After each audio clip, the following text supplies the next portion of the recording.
ناظرین تقدیر کو سمجھنے کے لیے ڈاکٹر ذاکر نائک کا یہ بیان ضرور سنیں۔ تقدیر ایک ایمان کا پلر ہے، ایمان کا ایک پلر ہے، ہمیں تقدیر میں ماننا چاہیے، اس میں حق نہیں، لیکن لوگ سمجھتے نہیں تقدیر کی معنی کیا ہے۔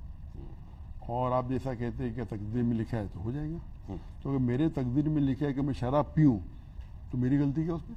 اللہ کی غلطی، نعوذ باللہ۔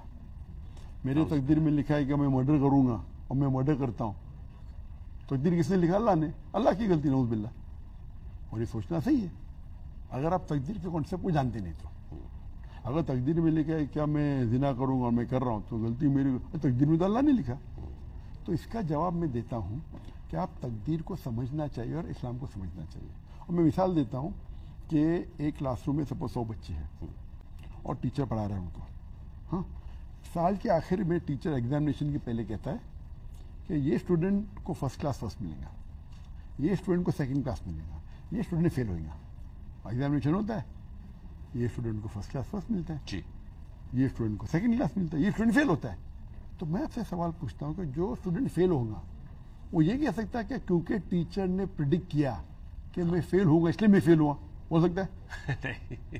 وہ ٹیچر بولتا بھائی یہ ذہین تھا، ہوم ورک کرتا تھا اس لیے فرسٹ کلاس فرسٹ آئے گا، یہ آدمی شیطان تھا بھائی میرے کلاس اٹینڈ نہیں اس لیے فیل ہوگا۔ تو یہ پریڈکشن ہے، وہ الگ بات ہے، یہ انسان کا پریڈکشن ہے، غلط ہو سکتا ہے، 99% صحیح آئے گا۔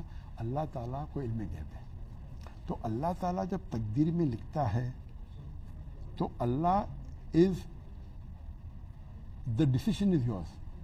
Allah has given the human being the free will. جی، آپ کو آپ کے حساب سے فری ول دی، تو چوائس کون کر رہا ہے؟ آپ کر رہے ہیں، ٹھیک۔ نو اللہ تعالیٰ ہے علم غیب، تو بیکاز ہے علم غیب ہی knows what you are going to choose. So اللہ رائٹس ان ایڈوانس کیا یہ بچہ 10th اسٹینڈرڈ پاس کرنے کے بعد ایمانداری سے کما سکتا ہے یا چیٹنگ کر کے؟ تو اللہ جانتا ہے آپ چیٹنگ کریں گے تو لکھ دیا ہے۔ تو اللہ لکھنے کی وجہ سے آپ چیٹنگ نہیں کر رہے، آپ چیٹنگ کرنے والے تھے، اللہ کے پاس علم غیب ہے۔ سو اسی لیے علامہ اقبال نے یہ بھی کہا خود ہی کو اگر اتنا بلند کہ حد تقدیر کے پہلے خدا اپنے بندے سے خود پوچھے بتاتے رہتا، آپ نے شاعری سے پوچھا، میں نے شاعری سے جواب دیا، تو اس کے لیے